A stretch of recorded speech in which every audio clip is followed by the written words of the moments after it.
के बीच में एक बहुत ही इंपॉर्टेंट टॉपिक के साथ हूँ, और वो जो टॉपिक है आप सभी के लिए इंपॉर्टेंट होने वाला है। ऐसे स्टूडेंट जो आयुर्वेद से जीएनएम कर रहे हैं, डी फार्मा कर रहे हैं, बी फार्मा कर रहे हैं, बीएमएस कर रहे हैं, चाहे आप किसी भी स्टेट से हो, किसी भी रीजन से हो, और अगर आप आयुर्वेद से रिलेटेड कोर्सेज कर रहे हैं तो आपके लिए यह टॉपिक बहुत ही ज्यादा इंपॉर्टेंट है। और इस टॉपिक को हम द्रव्यगुण विज्ञान के अंतर्गत पढ़ते हैं। आप सभी से एक रिक्वेस्ट है कि जो भी चैनल पे नए हैं चैनल को सब्सक्राइब कर लें और वीडियो में लास्ट तक बने रहिएगा, क्योंकि आप वीडियो में अगर लास्ट तक नहीं बने रहोगे तो जो वीडियो की इंपॉर्टेंट जो है आपको नहीं समझ में आएगी, टॉपिक अच्छी तरह से एक्सप्लेनेशन जो आपको दिया जा रहा है वो नहीं समझ में आएगा, आप कंफ्यूज रह जाओगे। तो इसलिए आप वीडियो में लास्ट तक बने रहिएगा। चलिए बिना टाइम वेस्ट किए डायरेक्टली मैं टॉपिक बता दूं तो टॉपिक जो है वो है मात्रा विनिश्चय का। जैसा कि मैंने पहले ही बोल दिया, ये जो टॉपिक है द्रव्यगुण विज्ञान का टॉपिक है। द्रव्यगुण विज्ञान का जो परिचय है, द्रव्यगुण विज्ञान और जो द्रव्य परिचय का जो सब्जेक्ट है द्रव्य परिचय, उसके अंतर्गत भी आप इस टॉपिक को पढ़ सकते हो। अलग अलग सब्जेक्ट में अलग अलग टॉपिक आपको आयुर्वेद से रिलेटेड मिल जाएंगे, लेकिन ये जो टॉपिक है बहुत ही ज्यादा इंपॉर्टेंट है। मैं बार बार इसलिए कह रहा हूँ क्योंकि इसकी जो इंपॉर्टेंस है इसलिए बढ़ जा रही है क्योंकि इसमें आपको मैं बताऊंगा कि जो भी आयुर्वेदिक औषधियां दी जाती हैं, जो भी मेडिसिन दिए जाते हैं, उसकी मात्रा का निश्चय कैसे किया जाता है, तो इसको आज मैं आप सभी को समझाऊंगा। तो सबसे पहले हम ये जान लेते हैं कि जो मात्रा के निश्चय है, औषधि की जो मात्रा है, जो औषधि की जो मात्रा है वो किस चीज के ऊपर डिपेंडेबल है। जैसे ज्यादातर रोगियों को हम दवाई देते हैं, आयुर्वेद में जितनी दवाइयां दी जाती हैं उसमें क्या किया जाता है कि फिजिशियन की सलाह, जो डॉक्टर हैं, वैद्य हैं, उनकी सलाह के ऊपर ही सारी चीजें डिपेंडेबल होती हैं। तो मात्रा का विनिश्चय भी डिपेंडेंसी तो मात्रा के ऊपर जो है रोगी की शारीरिक क्षमता, उसकी आयु और रोग के अनुसार ही निर्धारित की जाती है। लेकिन कुछ थियोरेटिकल कुछ टॉपिक हैं जो कैलकुलेट करके ये बताते हैं कि दवाइयां किस हिसाब से पेशेंट को कितनी मात्रा में देंगे तो वो पूरी तरह से फिक्स प्रोपोर्शन में हो जाएंगे। क्योंकि हमें आयुर्वेद में पता है पहले से, क्योंकि नियत जो मान है, तय जो मान है, उससे कभी कभी डिफरेंस दवाई देने में मात्रा का हो जाता है। जैसे कभी कभी कई दवाइयां ऐसी हैं जिनके ऊपर लिखा होता है कि 1 चम्मच, तो अब पेशेंट कंफ्यूज हो जाता है कि उसे बड़ी चम्मच दवा लेनी है कि छोटी चम्मच लेनी है, क्या किस चम्मच से वो दवा खाएगा। वही दवाई अगर किसी छोटे बच्चे को देनी है तो कंफ्यूज हो जाएगा कि छोटे बच्चे को अब कितनी मात्रा, तय जो मात्रा है उससे अनुसार कितनी मात्रा उसे देनी है। तो ये जो कंफ्यूजन है कभी कभी रोग के लिए भी बहुत ज्यादा दिक्कत वाला हो जाता है, पेशेंट के लिए भी बहुत ज्यादा दिक्कत हो जाती है। दवाई पेशेंट खाता है तो अच्छी उसको रिजल्ट नहीं मिलते, अच्छे रिजल्ट नहीं मिल रहे हैं, तो वो उसकी मानसिकता ये हो जाती है कि हमने दवाई खाई लेकिन बीमारी पे वो सही तरीके से काम नहीं करी। तो वहां पे जो गड़बड़ी आती है वो ज्यादातर क्वांटिटी की, मात्रा की, जो ड्रग की जो क्वांटिटी है उसके ऊपर निर्धारित हो जाती है कि क्यों दवाई काम नहीं करी। तो इसलिए मैं बताऊंगा कि कुछ जो थियोरेटिकल जो चीजें हैं उसके हिसाब से आप दवाई की मात्रा को कैलकुलेट कर सकते हो। जैसे अगर हम औषधि की मात्रा अगर देते हैं, दवाई की जो मात्रा है निर्धारित करते हैं, उसमें सबसे पहला फैक्टर ये देखते हैं एज। एज के अकॉर्डिंग जो है दवाइयों की जो मात्रा है वो डिफरेंट हो जाती है। जैसे जो ज्यादा एडल्ट एज के जो हैं, जो वयस्क हैं, उनकी दवाइयों की क्वांटिटी कुछ और हो जाती है, जो बच्चे हैं उनकी क्वांटिटी कुछ और हो जाती है, जो बूढ़े हैं कुछ और क्वांटिटी की दवाई कुछ और मात्रा में उनको दी जाती है। उसी तरह से अगर रोग देखें तो डिजीज जो है किस हिसाब से हुई है, कितनी मात्रा में है, रोग का प्रकार जो है कैसा है, उसके हिसाब से भी मात्रा जो है निश्चित की जाती है।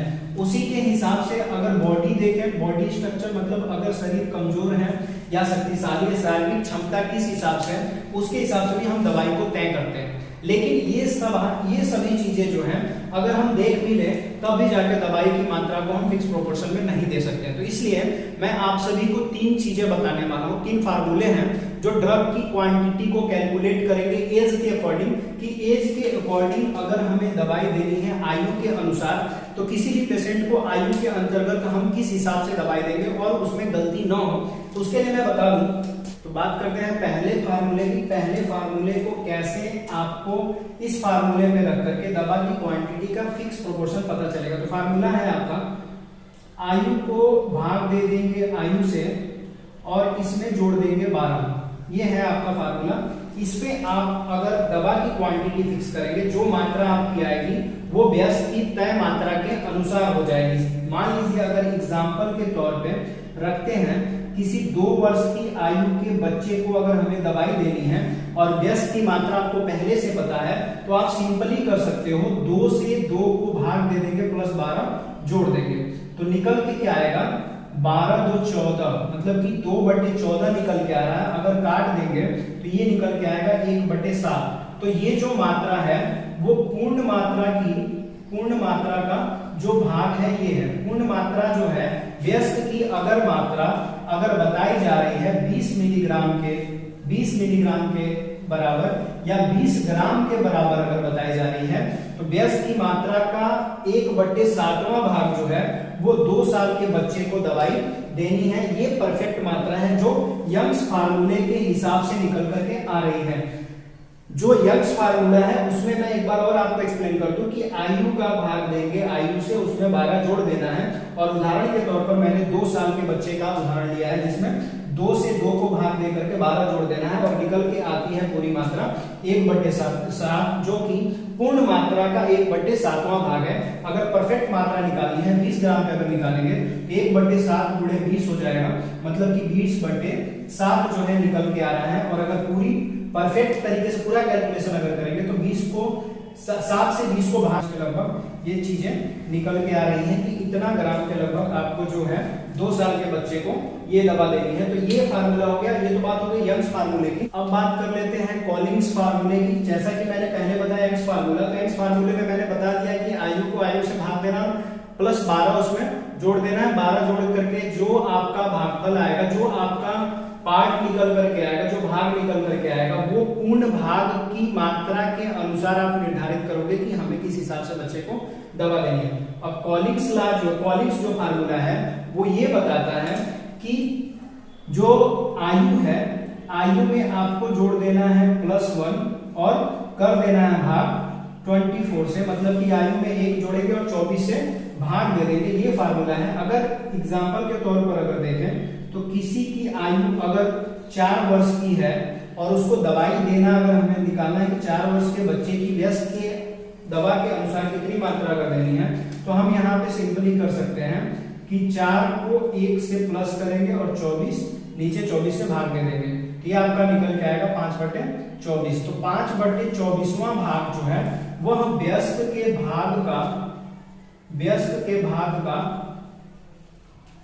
जो भाग है उससे हम इस मात्रा को निकाल लेंगे। जैसे पहली जो आपको विधि बताई गई उसमें आपको बताया गया कि जैसे एग्जांपल देता 20 ग्राम, उसी तरह यहाँ पे सपोज कर लीजिए कि किसी व्यस्त की मात्रा जो है 20 ग्राम की है, तो सपोज दैट किसी को 20 ग्राम से अगर निकालना है, तो 20 ग्राम अगर व्यस्त की मात्रा है तो 5/24 से इसमें इस हिसाब से भाग कर देंगे, तो गुणा कर देंगे या भाग कर देंगे, जिस हिसाब से करेंगे तो रिजल्ट आपका निकल के आएगा ये। तो ये हो जाएगा आपका 25/6। अब 6 से 25 को जो भाग देंगे वो तय करेगा, वह मात्रा जो होगी वो बच्चे को दी जाने वाली मात्रा जो है व्यस्त के मात्रा के अनुसार आपने जो निकाली है वो फिक्स क्वांटिटी की हो जाएगी। और यहाँ पे जो दवा होगी वो तय नियत के अनुसार होगी, उसमें गड़बड़ी नहीं होगी, गलती नहीं होगी। अब जो है बात तीसरे फार्मूले की कर लेते हैं कि तीसरा जो फार्मूला है जिसको हम डीलिंग्स फार्मूला कह रहे हैं, वो किस हिसाब से कह रहा है कि आयु के हिसाब से हम दवा को किस क्वांटिटी में फिक्स करेंगे, कैसे हम देंगे, उसकी भी बात कर ले। अब बात करते हैं तीसरे फार्मूले की, जिसको मैंने बताया है कि डीलिंग्स फार्मूला कहते हैं। डीलिंग्स फार्मूला क्या कहता है? तो डीलिंग्स फार्मूला के अनुसार इसमें जो भी दवा की क्वांटिटी आएगी, आंसर जो भी आएगा वह ग्राम में ही आएगा। अगर व्यस्त की मात्रा ग्राम में निर्धारित है तो अब यह फार्मूला लगा करके आप निकाल सकते हो कि किसी बच्चे को अगर दवाई दी जानी है तो किस मात्रा में वो दवाई दी जानी है। तो जैसे कि मैं बता दूं कि यह जो फार्मूला है यह कहता है कि आयु में कभी भी 20 से आपको भाग दे देना है। जब आयु में 20 से भाग दे देंगे तो जो मात्रा निकल करके आएगी वह जो है ग्राम में व्यस्त की मात्रा के अनुसार उस भाग को जब आप निकालोगे तो पता चल जाएगा कि किस हिसाब से दवा देनी है। जैसे एग्जाम्पल के तौर पर अगर किसी की आयु 5 वर्ष की है, किसी बच्चे की आयु 5 वर्ष की है और हमें तय करना है कि उसे कितनी मात्रा में दवा देनी है, तो 5 से हम 20 में भाग दे देंगे या 20 से 5 में भाग देंगे, तो ये हट जाएगा आपका 4 बार में। तो ये 4 बार में कटेगा, तो ये आपका आंसर आ जाएगा 1/4। मतलब व्यस्त की मात्रा का 1/4 हिस्सा जो है वो बच्चे को दिया जाना है। और अगर बच्चे की व्यस्त की मात्रा अगर 40 ग्राम की है, 40 ग्राम दवाई बहुत ज्यादा मात्रा में हो जा रही है, लेकिन 40 ग्राम सपोज दैट रख रहे हैं, तो 40 ग्राम के हिसाब से अगर देखेंगे तो 40 का गुणा इसके साथ कर देंगे तो ये 10 बार में कट जाएगा। तो लगभग ये हो जाएगा 10 ग्राम जो है 5 वर्ष के बच्चे को व्यस्त के अनुसार 10 ग्राम इस हिसाब से दवा आपको देनी है। तो ये जो तीनों जो फार्मूले हैं, तीनों फार्मूले जो मैंने बताया, जिसमें यंग्स फार्मूला है, तो यंग्स फार्मूला और उसके बाद से यंग्स फार्मूले के बाद से काउलिंग फार्मूला और तीसरा जो है आपका डीलिंग फार्मूला। तो तीनों फार्मूले जो हैं वो आयु को ध्यान में रख करके बताया गया है कि आयु के अनुसार अगर निर्धारित करने हैं कि किसी छोटे बच्चे को अगर दवा देनी है तो किस हिसाब से क्वांटिटी तय करेंगे और किस हिसाब से दवाई देंगे, तो उसकी बात मैंने यहाँ पे बताई। अब बात करते हैं, अगर कोई ऐसा पेशेंट है जिसके बारे में आपको दवा की क्वांटिटी फिक्स करनी है और एज न वहां पे आपको जानना हो, बस एज के हिसाब से आपको दवाई न देनी हो, तो दूसरा मेरा फार्मूला ये कह रहा है, या दूसरा फार्मूला जो है वो वेट के हिसाब से होता है। वेट के हिसाब से आप फिक्स करेंगे कि दवाई किस हिसाब से देते हैं। तो मैंने एज के हिसाब से बता दिया कि एज हिसाब से दवाई की अगर क्वांटिटी आपको तय करनी है, फिक्स करनी है, कैलकुलेट करनी है, तो किस हिसाब से बताएंगे। अब भार पे भी बात कर लेते हैं कि वजन के हिसाब से दवाई कैसे तय करेंगे। तो वजन की बात कर लेते हैं। जैसा कि आपको पता होगा कि ज्यादातर क्वांटिटी जो है फिक्स की जाती है वेट के हिसाब से, पेशेंट के वेट के हिसाब से भी डोजेस दी जाती है। अब वेट के हिसाब से डोजेस आयुर्वेद में किस हिसाब से, किस फार्मूले पे दिए गए उस पर भी बात करते हैं। अगर बात करेंगे कि बॉडी वेट के हिसाब से, बॉडी के आकार के भार के हिसाब से अगर दवा देनी है तो वो किस हिसाब से पेशेंट को देना है। तो यहाँ पे मैंने मेंशन किया हुआ जो इंडिविजुअल जो डोज है वो निर्धारित करती है, वो निर्धारण जो है इस फार्मूले पे कर सकते हैं। BW मतलब बॉडी वेट है आपका केजी में होना चाहिए, उसको 70 से डिवाइड करना है और जो एवरेज जो औसत डोज जो आपने व्यस्त को निर्धारित किया उसके कैलकुलेट कर देना है।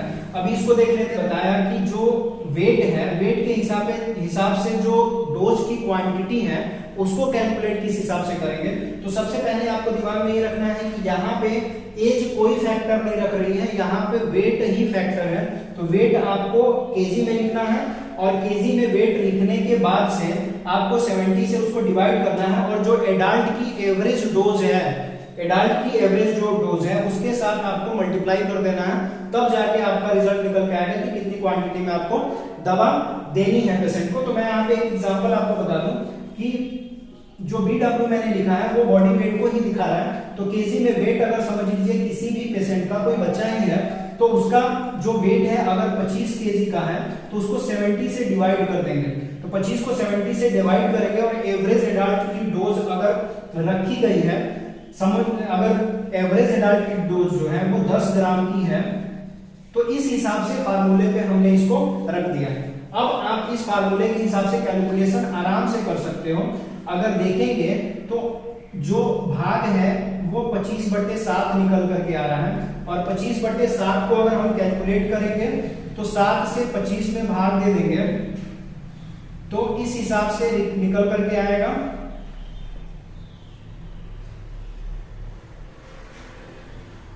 अब ये आगे कैलकुलेट होता जाएगा तो लगभग 3.5 ग्राम के लगभग में ये निकल करके आ रहा है कि इस हिसाब से बॉडी वेट अगर किसी का 25 किलो का है तो उसको अगर बॉडी वेट के हिसाब से एडल्ट की जो मात्रा है 10 ग्राम की तय की गई थी, तो उसके हिसाब से हम उसे 3.5 ग्राम के लगभग, नियर अबाउट 3.5 ग्राम के लगभग हम दवाई उसको दे सकते हैं जिनका वेट जो है 25 किलो का है। तो ये हो गई व्यस्त के वेट के हिसाब से, व्यस्त के वेट के हिसाब से हम दवा को कैसे फिक्स करेंगे।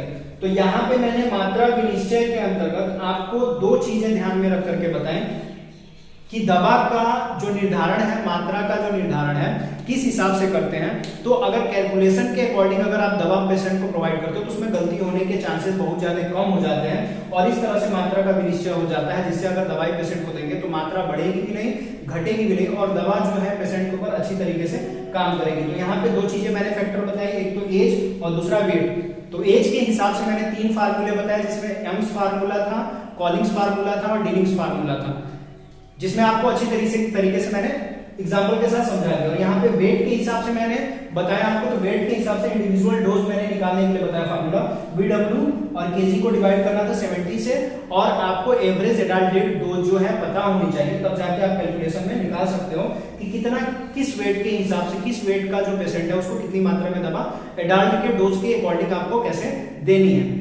तो ये तो हो गया कि मात्रा का विनिश्चय किस हिसाब से करेंगे, और मैंने इस हिसाब से समझाने का प्रयास किया है कि आपको अच्छी तरीके से चीजें समझ में आ जाए। अगर इसके बावजूद भी अगर कुछ कंफ्यूजन आपके दिमाग में है तो फटाक से कमेंट बॉक्स में लिख दीजिए, मैं कमेंट में ही आपके कंफ्यूजन का निपटारा कर दूंगा। और अगर कुछ चीजें इस टॉपिक से रिलेटेड आपके दिमाग में रह गई हैं तो कमेंट बॉक्स में लिख दीजिए, अगले वीडियो में मैं उसको समझाने का प्रयास करूंगा। वीडियो में लास्ट तक बने रहने के लिए आप सभी का बहुत बहुत धन्यवाद। वीडियो अच्छी लगती है तो लाइक कीजिए और दूसरों तक पहुंचाने के लिए ज्यादा से ज्यादा शेयर कीजिए। बहुत बहुत धन्यवाद।